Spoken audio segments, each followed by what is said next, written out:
Well, everybody knows that this old hound dog can run. Yeah, everybody knows that this old hound dog can run. There ain't nothing left for me here. It's safe to say my time has come. So I pack my bags, I'm heading out, rolling down on 61.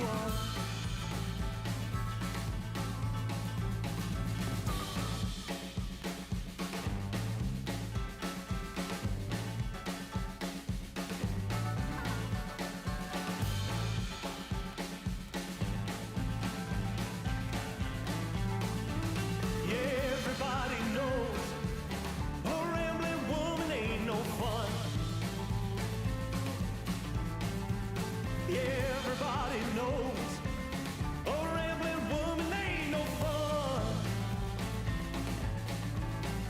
There ain't nothing left for me here. It's safe to say my time has come. So I pack my bags, I'm heading out, rolling down on 61.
my roadmap fails and my way feels like the shifting sand, I'll release the wheel, take a backseat to your perfect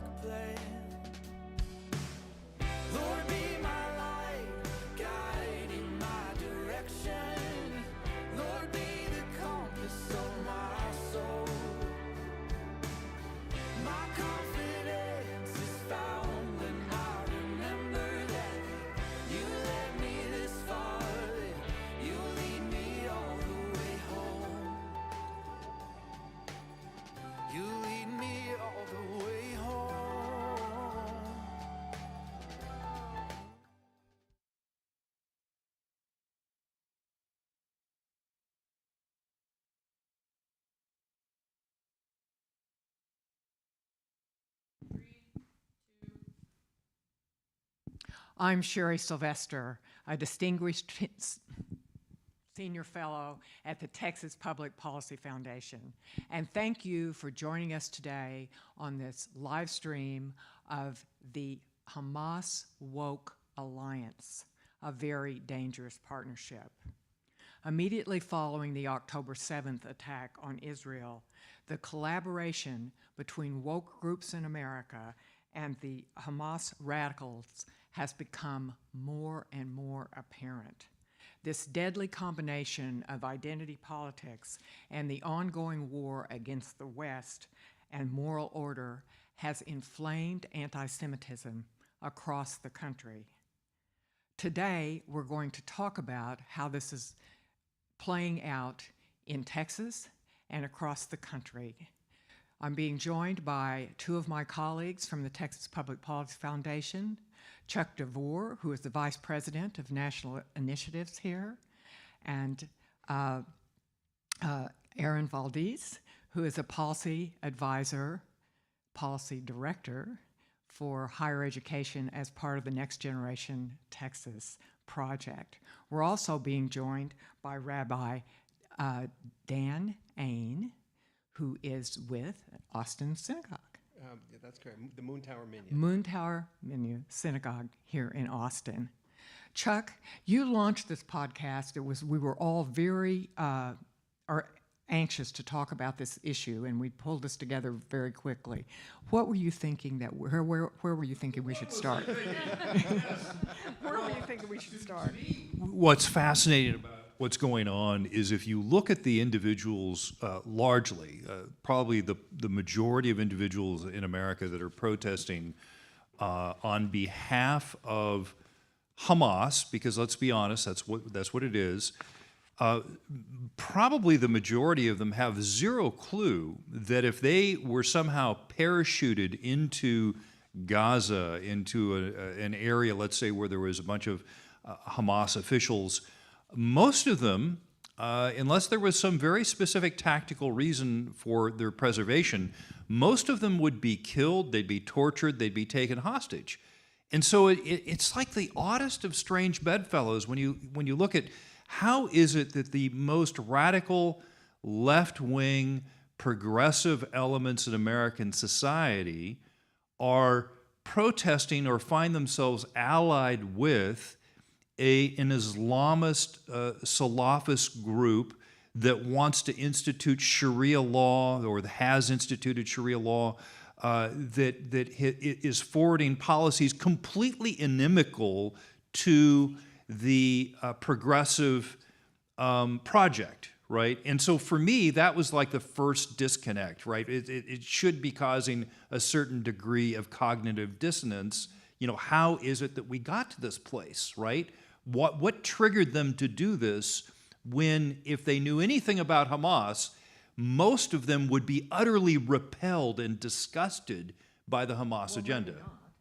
Well, that's one of the reasons why we're here, I guess, right? So that was kind of the catalyst, right? Is that how is it that this is even happening in America, right? What sort of educational breakdown has led to this? What sort of philosophical or ideological efforts have caused this, right? Because this isn't just arrive in a vacuum.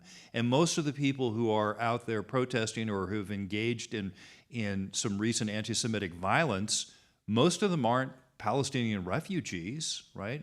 Most of them are people who were born here in America. Exactly. It does seem reflexive.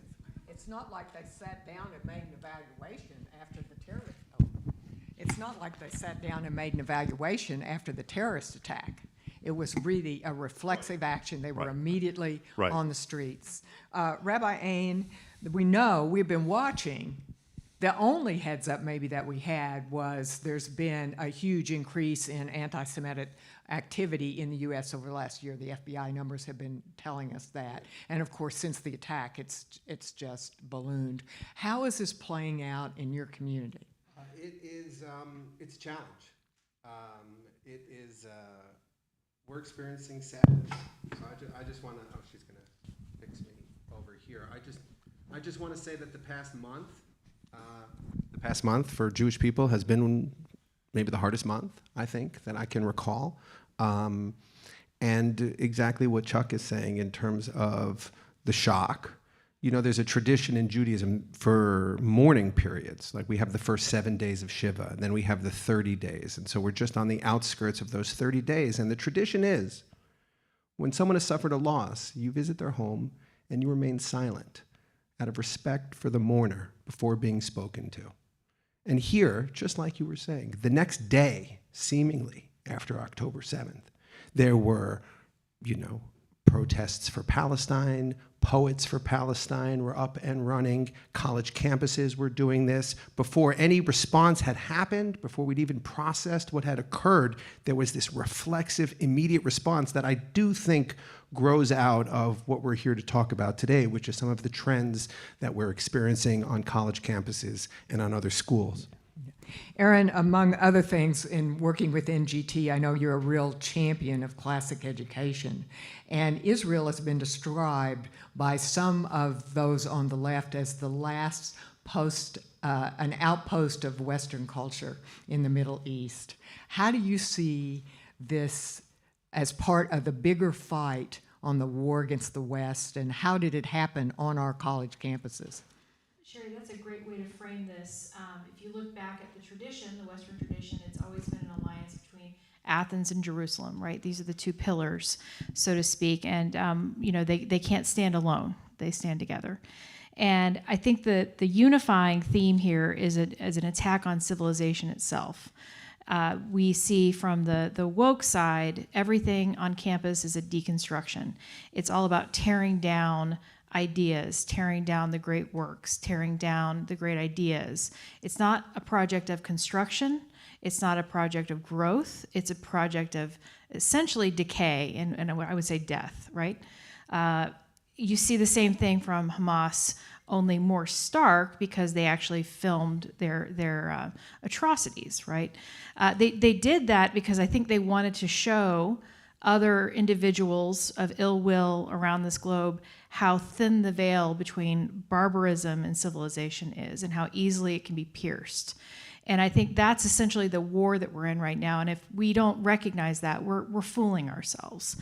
They are of a piece. It did start in a very high-minded way in universities and in the ivory tower, but the metaphor I'd like to use here is one of a contagion, right?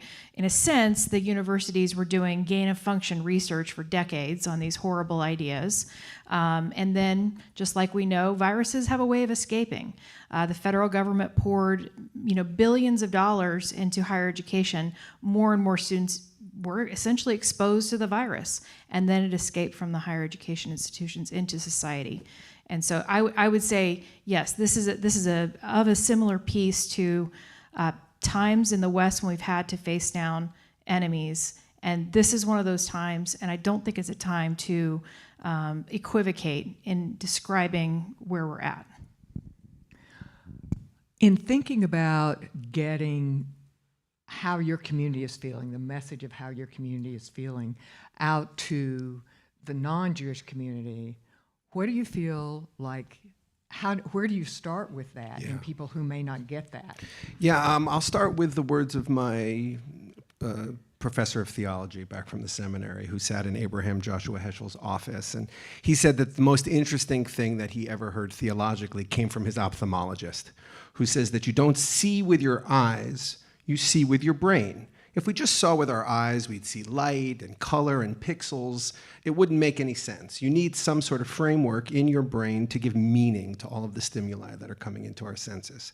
And he would explain that the Jewish frame is the one that sees blessing in this world. It sees God. It sees the unique, priceless value of every individual that you come across because that person is been created and given sort of the divine image, no matter who that person is. And that, of course, we do that through practices and through storytelling and through education so that our children, God willing, can have a sense of there being holiness in this world. But back in 1963, Abraham Joshua Heschel famously gave a speech on religion and race. And in it, he said religious bigotry or racism is an eye disease. It is a form of idolatry. He says, what is idolatry? Any idol, any god that cares more about me than cares about you, he says that is idolatry. And racial bigotry, religious bigotry, he called Satanism, blasphemy. It is an eye disease or a mind virus that corrupts our perceptions so that when we look at the world, we only see them in terms of colors or identities or digits or numbers. We fail to see the humanity of every individual that so much of our religious education, Christian education, Jewish education tries to imbue in every individual. And of course, that's exactly the premise of diversity, equity, and inclusion, which is that we are all divided into either oppressors or the oppressed. Chuck, in terms of what Erin was talking about in this contagion, when we first started talking about this, it was because Eventbrite, a very high-tech scheduler, had decided to cancel Riley Gaines, but all the Hamas meetings were still on there. Right. Could you talk a bit about the corporate infiltration, in addition to higher ed, media, culture, Right. how this whole way of looking at the world, the opposite of what Rabbi Ain is telling us, has changed the way we think about things? Yeah, I think the roots of this, if you trace it, it goes back to a series of class action lawsuits that many of which happened in the 1980s. Jesse Jackson and his Rainbow Push Coalition would often find cases that they would bring against major multinational corporations where they claimed that there was some degree of racial bias occurring in either hiring or promotion or other practices. And they would often win these lawsuits because the companies just didn't want to fight it. Even if the claims are completely spurious, there was like, yeah, you know, how much will it take to make this go away if we give you a $30 million check or something? Well, what people didn't notice was at the time, in every single one of these cases, there was part of the settlement that these large multinational corporations had to create the prototype of the DEI office in these major corporations. And that created then a demand, a pull from academia to have people who were trained in what I've always jokingly referred to as grievance studies, right? I'm a major in grievance studies. And I'm going to go now work for this major multinational corporation that, as part of their agreement, their settlement agreement with Jesse Jackson and Rainbow Push Coalition, have as part of their human relations department this major effort. And so what you saw then is it was first designed as a way to simply make these people go away, right? You're going to feed the alligators, hope you're going to be the last one eaten. These then metastasized over time. They grew. You had individuals who were in leadership in these corporations who only cared about the bottom line. They knew about accounting. They knew about efficiencies. They didn't pay attention to this stuff. They mocked it. They didn't think it was that important. Well, eventually, these centers began to control increasing amounts of real estate within these corporations. And fairly soon you found that if you ran afoul of them, you'd risk walkouts of your employees. They would protest. They would say, what are you doing? I don't want to work for a corporation that does business with Israel, or I don't want to work for a corporation that doesn't demand that we all have our pronouns put in front of our names. And so with that then, of course, groups like Eventbrite and other high-tech companies with their center mass being in the San Francisco Bay Area, of course they're going to do something like this, right? Because it's part of their culture. It's it's the sea that the fish are swimming in. And so that, I think, is something that is now coming even more practically into the fore, because I think what we're seeing, to wrap this up, is that a lot of these high-tech companies are aiding and abetting, whether passively or knowingly, the most widespread expression of anti-Semitism seen in America since probably the resurgence of the KKK over 100 years ago. Yeah. Erin, talk about how the college campuses responded to the October 7th terrorist attack, in contrast to how they responded to, let's say, the George Floyd murder. It's an interesting study in contrast. Let's just say universities, you can think of Harvard, comes to mind. You know, the student groups came out and said, essentially, immediately after this happened, we're concerned about Islamophobia and the reaction against Islamic students, and condemned what was then just a prospective response from Israel. And, instead of rebuking, essentially, the student organizations, the university was mostly cowardly, kind of hid in a corner. What's interesting is after George Floyd, these institutions took an institutional stand against police brutality. They made very clear where their institutions stood on the issue.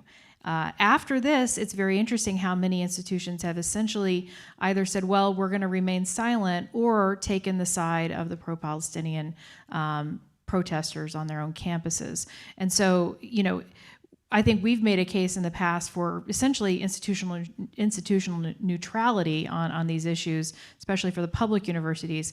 But once you've opened the door and made it clear that you're willing to take a stand on controversial issues, the silence speaks for itself, I think. And so it is a shame that these institutions aren't more courageous in the face of this threat, but it's also not surprising. I think this is of a piece with what we saw in between the wars, right? It's an appeasement. The idea of being, well, maybe we can just make them happy if we throw, again, like more money their way, DEI officers, ESG, whatever. Maybe they won't. Maybe they'll leave us alone. That's not an uncommon delusion of people involved in a revolution, right? They don't believe that they will be eaten, but they will be the first to be eaten. And I think the universities will be very sorry that they didn't take a stand on this. I understand, and and even their ways of not taking a stand, or just being hesitant, or taking a stand and then coming back the next day after they get outrage calls from donors, taking a little bit different stand, but never quite having a principle to stand on, because there's no principle here. Well, they will never say unequivocally, simply, we condemn this atrocity, period. There's always a but. There's always a however. They can't bring themselves to condemn something that we all see with our own eyes. Why do you think that is? I think if you acknowledge what actually happened, it makes you come face to face with the fact that they've enabled an ideology that justifies this. Yeah, if I could speak a little bit about that for a moment. I was a rabbi in Manhattan, in Greenwich Village. I've been a rabbi in San Francisco. I'm very familiar with sort of the way that Jewish institutions have adapted and changed. And there's a concept in Judaism of judging favorably.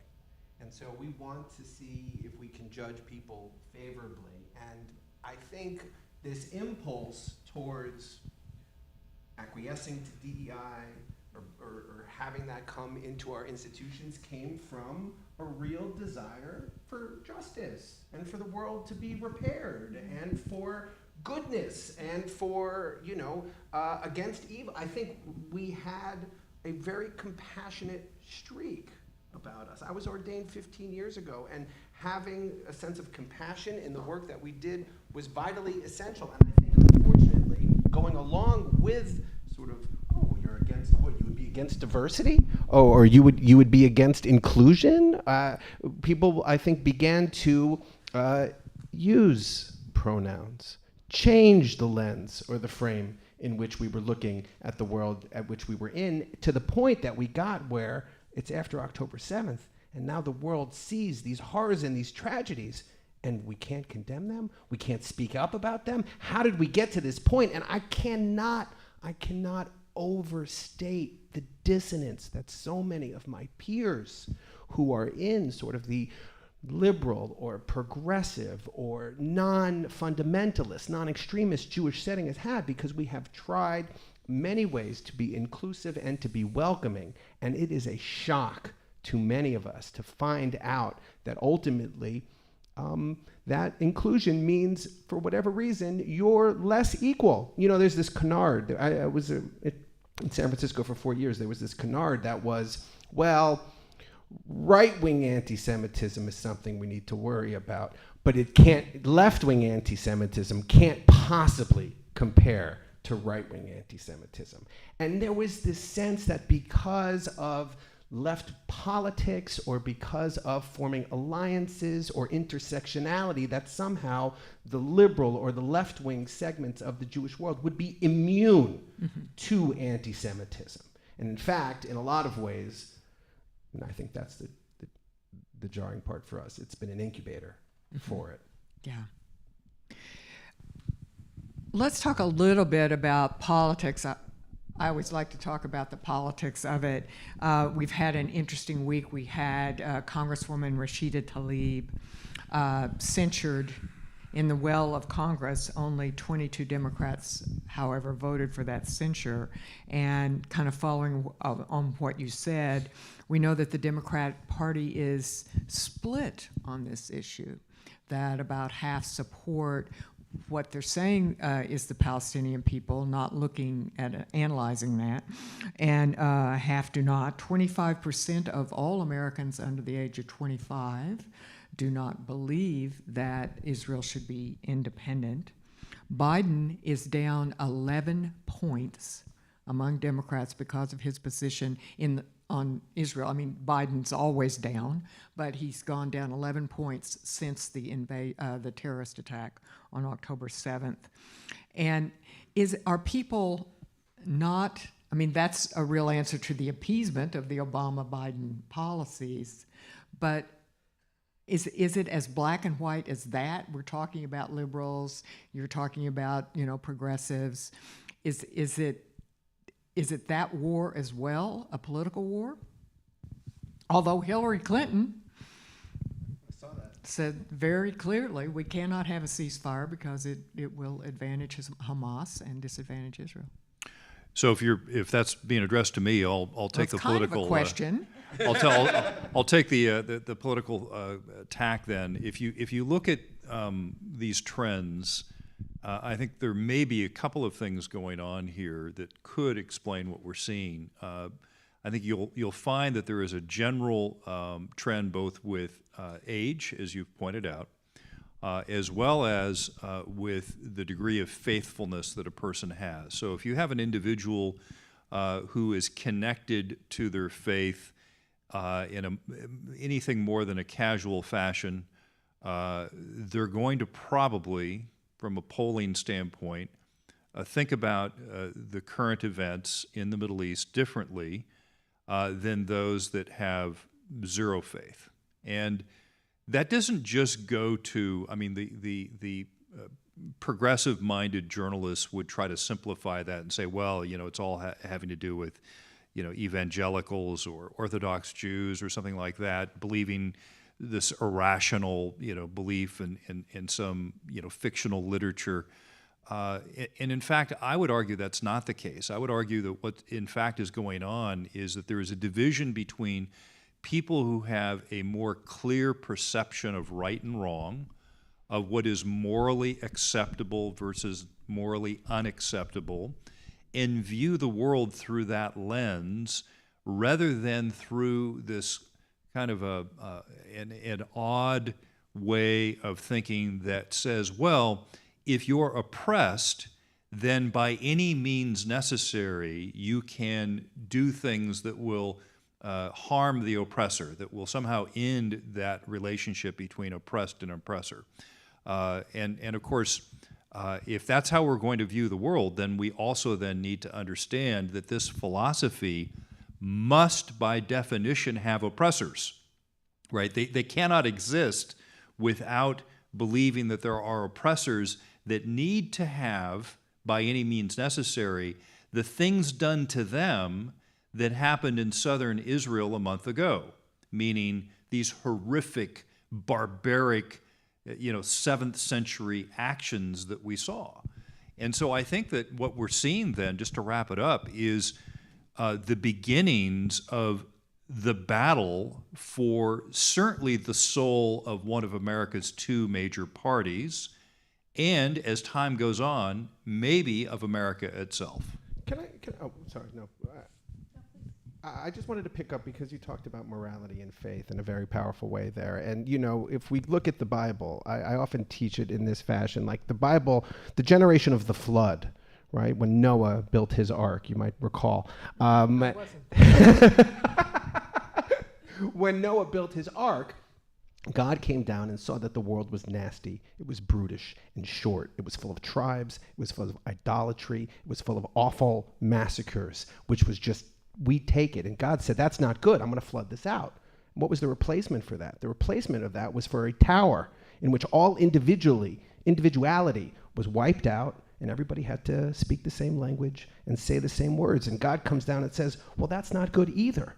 And so the Bible begins with these two worldviews. The one worldview that says you're enslaved to tyrannical rule, to mob rule, that's bad, God says. And then the other thing that says you're enslaved to your individuality, well, that's also bad because there is a higher creator. And so the very next story in the Bible is the story of Abraham, who has this way out of being enslaved to the tyranny of the mob or the tyranny of yourself, to a recognition that there is a God in heaven. And so much of our civilization comes from that faith and from that belief and from that lens that each of us are imbued with rights and with the spirit of the divine within us. Well, let me ask you about this, Erin, because we've discussed this a lot in looking at campuses.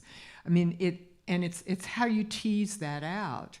And going back to Congresswoman Tlaib, I mean, she has a Palestinian flag on the front of her office door. She's Palestinian American.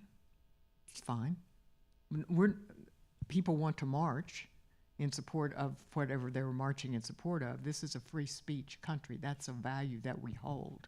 And have we been not getting that message to people so that they don't see?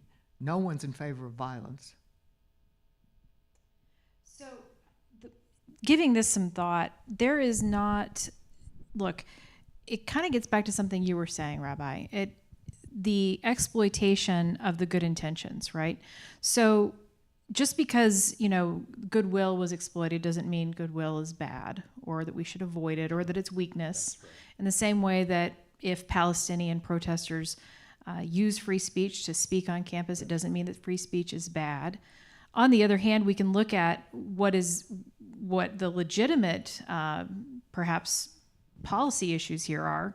One of them I'd like to highlight came out just a couple of days ago. Barry Weiss wrote about it.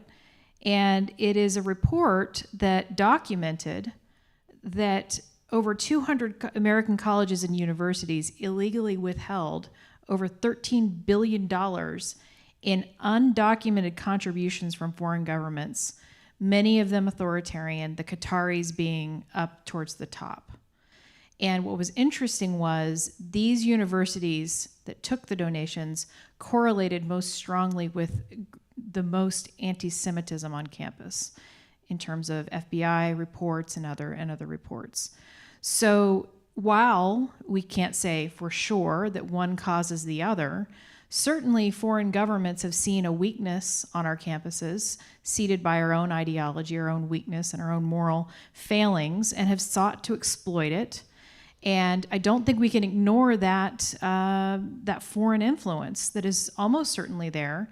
And to the extent that the federal government and others can look into that, we absolutely should be. There is legislation at the federal level seeking to do that right now.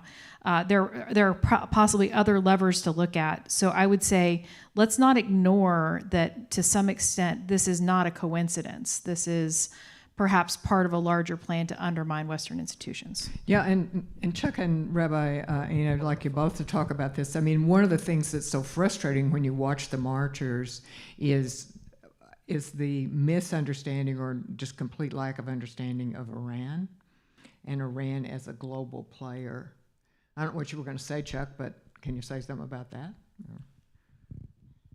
Well, I mean, some of what's going on, I think, again, goes back to the fact that even were they to know intellectually, because they lack the moral core, they don't care, right? They operate under this nihilistic view that would like to see Israel destroyed tomorrow, even if they don't want to be bothered with the practical implications of the demise of almost 10 million people, right? Of which, a couple million are actually Arab Israeli citizens. So I mean, it's like really.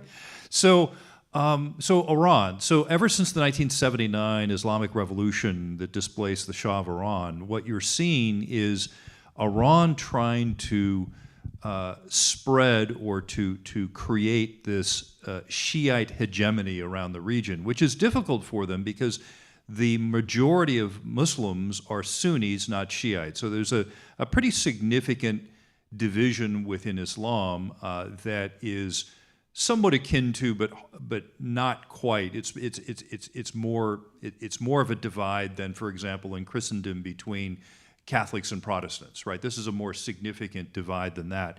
And so the problem for Iran is that they're not the majority, right?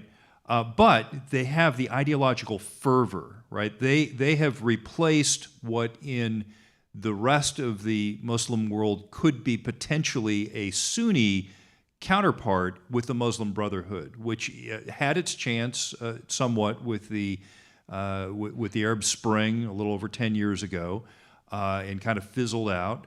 And so what you see now is Iran, through its proxies, through the Houthi rebels in Yemen, through the Hezbollah militia in Lebanon, through Hamas, the terrorists, and through other means, is trying to do two things. They want to destroy Israel. They want to surround and cow the rest of the Muslim world into their orbit. They want to show the rest of the Muslim world that the United States is powerless and it's feckless and it's not going to come to their rescue. And they're doing that by first trying to take on the little Satan, which is Israel, and then the great Satan, which is America. So the unrest that you're seeing is being aided and abetted by the Islamic Republic of Iran and by the Biden administration's very weak policies, which reversed the Trump administration's policy to try to do maximum pressure against the Iranian regime. And one of the reasons why, just to wrap it up, is that the Biden administration is at war with domestic energy, with domestically produced oil and gas. And to prevent the inflation rate from going even higher, they desperately need the Iranian oil on the international market. They need the Venezuelan oil on the international market. And so that's one of the reasons why you're seeing this very chaotic and weak foreign policy coming out of the Biden administration. So it's a win-win for Iran. They get the kind of hegemony they want in the Middle East. They want to control the Middle East and then become a player with the bigger players, with China and with Russia. Absolutely. And then they get the oil money. Right. Rabbi Dan, what were you going to say? Well, I wanted to ask Chuck a little bit about how technology feeds into that. I think, for those of you here, you understand, a Christian movie or a Christian march doesn't get lit up on TikTok the way a Hamas or a march might be. And I'm wondering, can you share with us a little bit about what's going on at the level of code that propagates this? Yeah, so obviously all social media tools have behind the scenes or their backdoor, the code that runs them. In the case of TikTok, you have to think of TikTok as essentially two completely different TikToks, right? It's owned by China, so you have TikTok in China, which, for example, if you're a child, will only allow you to be online a certain amount of time because they want their children to study, to learn math, and get really good at calculus so that they can design missiles and rockets to eventually destroy America. They don't want them on social media. And by the way, if you are, it only has to be patriotic things, things that lift up the Chinese Communist Party or lift up China. But the TikTok that's in America, on the other hand, reinforces through its algorithms. For example, if you're a 14-year-old girl and you go on TikTok and say, oh, I'm concerned, what weight is considered to be a good weight for a 14-year-old girl? Well, what you're going to find within 24 hours is you're going to be deluged with suggestions that would cause you to question your body, and maybe you should go on an extreme diet, or maybe you should consider changing your gender, right? And what you see then with TikTok is a very concerted effort to kind of destroy America from the inside out. And the way it manifests itself, of course, for these things like events, is that, of course, it's going to reinforce events that the programmers see as deleterious to the American unity and culture and identity. And the flip side, it will be suppressing events that it would see as somehow promoting any degree of patriotism or faith. Right, like Erin said, like you softly said it, but it's almost like a death cult to a certain extent. That what we promote is images of death. It's not images of love and of community and of procreation, but rather it's the opposite. So yeah. Well, did you go ahead, Randy? No, to add to that, I simply want to say that is an extremely important point. What we see is a love of zero-sum games. The other side thrives on zero-sum games. That's why they like politics more than conservatives do, because they thrive on a winner and a loser. And what kinds of institutions, what kinds of traditions do we have that cut against that? I would argue free markets. Free markets are the idea that you can grow and you can include more and everyone can prosper. Marx's anti-Semitism boiled down to a hatred of capitalism. He viewed the Jewish people as exploiters within capitalism, and he aimed his hatred towards that. I think it cannot be overstated how much this side hates any kind of system that creates growth, life, and prosperity for all. That is what they have in common. If you look at the way that your climate protesters and now the pro-Palestinian protesters out there are attacking institutions like BlackRock. Yesterday, BlackRock was mobbed by a group, which is a huge hedge fund that has been in hot water over their ESG policies. They've tried to appease the other side by hewing to that. Turns out you can't, because this group came in and said, quote, BlackRock, you can't hide. We charge you with genocide. So good luck with that, guys. They hate you because you're playing in a capitalist system, and they always will. Once they've exploited you and milked you dry, they're going to destroy you. So have fun. Yeah, we've said that one of the if there is, that this has been a very quick exposure of DEI. We were making inroads against DEI before October 7th, but this has really let us know how grave it is. Rabbi Ann, I wanted to ask you about the propaganda war before we take questions. And in looking at this through that lens, it's almost as if, underscoring what Erin said, Hamas knew what would happen. They were filming those attacks, which was really horrible, but they also knew that Israel would have no choice but to come back. And then they would start the body count, and then they would start lying about the body count. And how do you see that playing out now? Because we're taking body counts from the Gaza Ministry of Health, which is part of Hamas. It's very hard to say. It's a very challenging thing to look at, especially when you see people who you have been allied with and who have been your friends who are sharing propaganda that is ignorant, that is false, that has a lens of, I saw Ta-Nehisi Coates, for example. He visited Israel, and he said, well, I knew once I arrived in Israel, I saw a checkpoint, and I know what Jim Crow is, and so this is Jim Crow. That's it.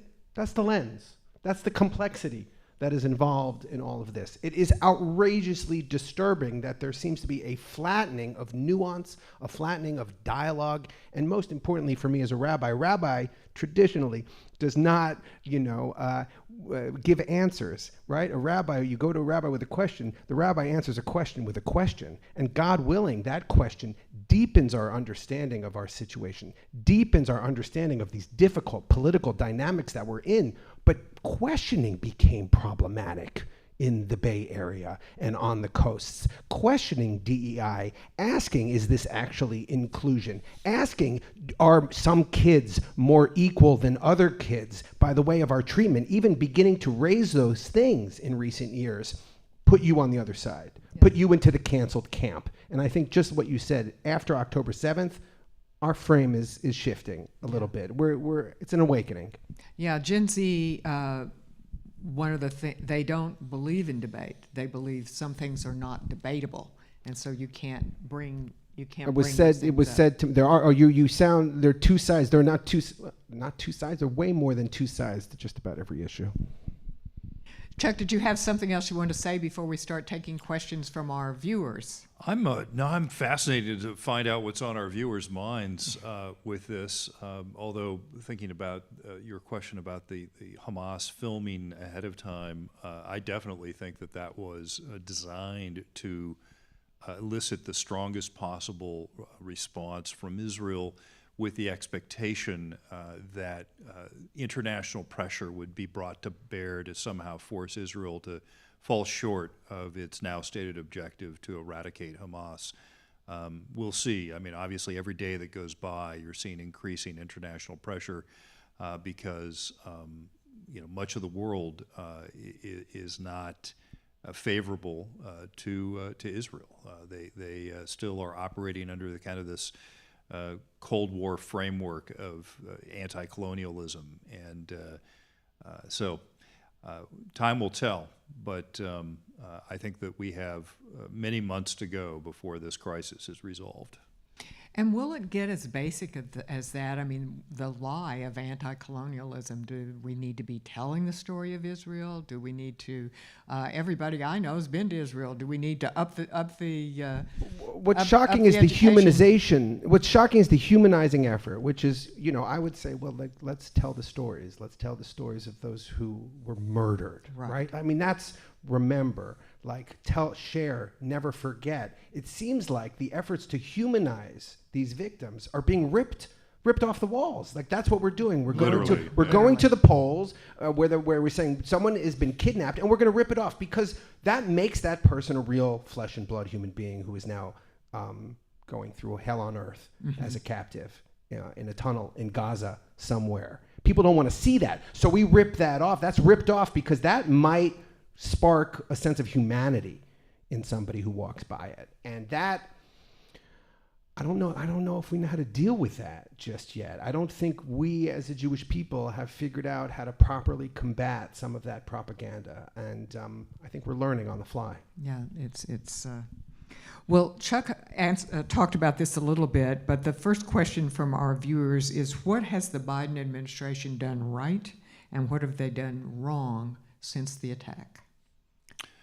Well, I'd say that insofar as what they've done wrong initially is that they continue to deal with the symptoms of what's going on rather than the core. If the Hamas terrorists, the Houthi rebels, and the Hezbollah militiamen are the symptoms, the Islamic Republic of Iran is the disease. And what you're seeing with the administration, for example, with its placing of its naval assets in the Mediterranean, is they are preparing to simply do proportional response, right? If there are strikes that end up killing American service members, and I think it's very important for people to understand that we've now seen somewhere around 50 American service members that have suffered injuries because of these drone and artillery attacks in both Western Iraq and in Syria, where they're still there to counter a resurgence of ISIS. That's why they're there. Of those, some 24 have suffered traumatic brain injury. That's pretty serious. I mean, you may not see a visible wound, but we're talking about potentially a lifetime of issues now with those service members. And of course, there was a contractor early on that suffered a heart attack and died as they were trying to get to the bomb shelter. So I think it's only a matter of time before you're going to see American service members be killed, because what the Biden administration is doing is simply holding at risk those proxy assets, for example, warehouses filled with ammunition, rather than using the Navy where it can best be used in a different ocean, right, where it can interdict Iranian oil exports and threaten the Iranian Navy directly, as it did in 1988 during Operation Praying Mantis, which I had a small role in planning when I was in the Pentagon working for the Reagan administration. It was the U.S. Navy's largest surface action since World War II and ended up sinking 5 Iranian ships. So that's what they've done wrong. I think what they've done right, you're seeing with Joe Biden and a few of his senior people who, because they're from a different generation of Democrats, have so far resisted the entreaties of some of the career Foreign Service officers at the State Department and the Squad and some of the younger Democrats to essentially cut Israel loose. So you continue to see that almost, kind of instinctive or reflexive support of Israel that Biden still has because he's 80 years old and that's the Democratic Party he came up in. Rabbi Dan, could you answer that question too? I'm interested in what about visible support, what more the president could have done. I mean, Governor Abbott immediately went to a synagogue, immediately prayed, was on a plane, went to Israel, did services. It was unequivocal. What would be supportive from Biden? I think the bear hug. I'll give Biden credit for the bear hug. I think he went straight away and he showed up there and he gave a big of the prime minister there. Yeah. He gave a big the impact that had on my Israeli friends was immeasurable. Okay. They felt supported by the president in a very powerful way. Now, 2 days later, the rhetoric changes a little bit, and you wonder how much leeway or how long that's going to stand or when the political winds will change, and all of a sudden we'll be back to Israel perceived as the aggressor or back into that dynamic. But I do want to give the president credit for going to Israel and for providing, I know it was very important to my friends who live in Israel that he showed up and he gave that bear hug, and I think he deserves credit for that. What do we need now? What would be supportive for him to do now? I think what would be supportive for the president to do now is to trust the mission and to trust the plan that the Israelis have undertaken. I don't know what that entails. Obviously, Chuck is much more of an expert on military planning, but I think the Israeli defense forces are out to rescue their civilians. I mean, I've been trying to explain this to people. Like, if somebody came in from northern New York, kidnapped 250 civilians, dragged them into Toronto, and then the American government got no support from the Torontonians or from the city of Toronto, they would have to go and do something to get those citizens back. That's not a world we can live in. And as long as there is an understanding from the current administration about that and about those horrors that are ongoing, then I think there's a potential for hope. Yeah. One of our listeners, Erin, is asking what we've seen in Texas that we can directly link to Hamas. And you talked about that some. We know there are Texas universities that have taken very large grant sums from foreign countries. So yes, there are, and that is something that I think the report details. So our higher education institutions have taken these foreign funds, and they haven't always disclosed them. And so to the extent, I don't think it's been as severe in Texas in terms of the marches and the protests. It hasn't been as noticeable. It's still there.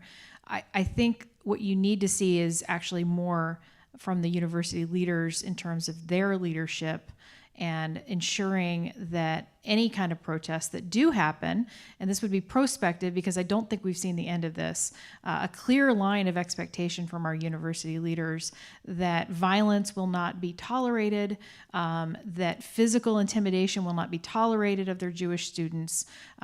These are things that I would like to hear more of in terms of a proactive approach from our universities.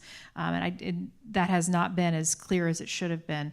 And so basically, I think that we're seeing the beginning of something here. I do not think this is the end. I think that there will be future iterations as the response continues in Israel, and the other side is going to continue to use this as a reason to organize and intimidate on campus. Can you diagnose the cowardice? Well, I think the cowardice is the same cowardice that afflicted Britain between the wars. It's the idea that you can appease the other side. It's the idea that if you give them what they want, they'll leave you alone. We have a generation of leaders of institutions that are essentially what C.S. Lewis would call it would be men without chests. They lack moral conviction.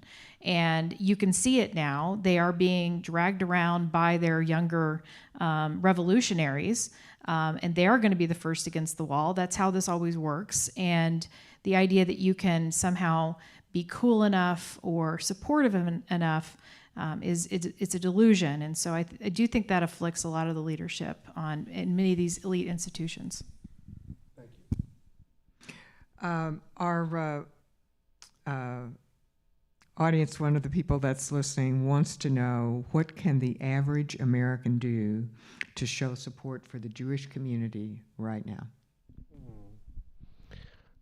Can I take that one? Oh, then yes. Give us a call. Call us up. Say hello. Say you don't understand what's going on any better than we do, but you're there for us and that you care. I think just simple expressions. And by the way, so that's the first part. That's maybe the low barrier. If I were to go a step up, maybe begin to comment. I know this is really hard for people and talk about cowardice, right? Maybe begin to comment and to push back on what they see on their feeds on social media. And there are people who are beginning to do that. And I know that's outside of folks' comfort zone. Mm-hmm. But if you see something that is nakedly propaganda, that is part of this death cult, that is denying the humanity. I mean, how do we go? I mean, it's a real death cult when 1,400 people are murdered horrifically and we can somehow make excuses or contextual. I mean, when you see that, can you respond to that on your social feeds, no matter the backlash it might cause? You might lose some friends. You might lose some associations. And this is happening, I know, to my friends who are finding out how isolated they are, that they're either cutting out friends of theirs who are posting these things. I say don't cut out any friends. I think finding a way to comment and engaging in the dialogue and just not letting that trash go unaccounted for. I think that would be the next level up. First, call and say hello and just know that you're there for us. And then the second one is maybe show a little bit of chest and put yourself out there. Wrapping up comments, Chuck, what do you expect to happen next? Well, I think we're getting into the most difficult phase, right? So you've got Gaza itself, the city of Gaza, which is in the northernmost part of the Gaza Strip that's been now isolated by the Israel Defense Forces. A lot of building-to-building fighting, a lot of subterranean reconnaissance. My understanding is they think that perhaps the majority of the hostages, should they still be alive, are being held there. And then, of course, as you're doing this, and as the Hamas and its allies seek to win the information war, they're going to try to force Israel to stop short of its stated objective. Let's presume for a moment that somehow Hamas is uprooted from Gaza. Then who ends up running the place? Who administers it for a while? Are we going to have some variation of the Palestinian Authority, which still has pay to slay? In other words, using, in some cases, American taxpayer dollars to compensate the families of people who go and attack and kill Israelis. Are they going to be the people running this? Is the UN, which has been shown to be thoroughly corrupt and aided and abetted Hamas's brutal rule, are they going to be the ones running this?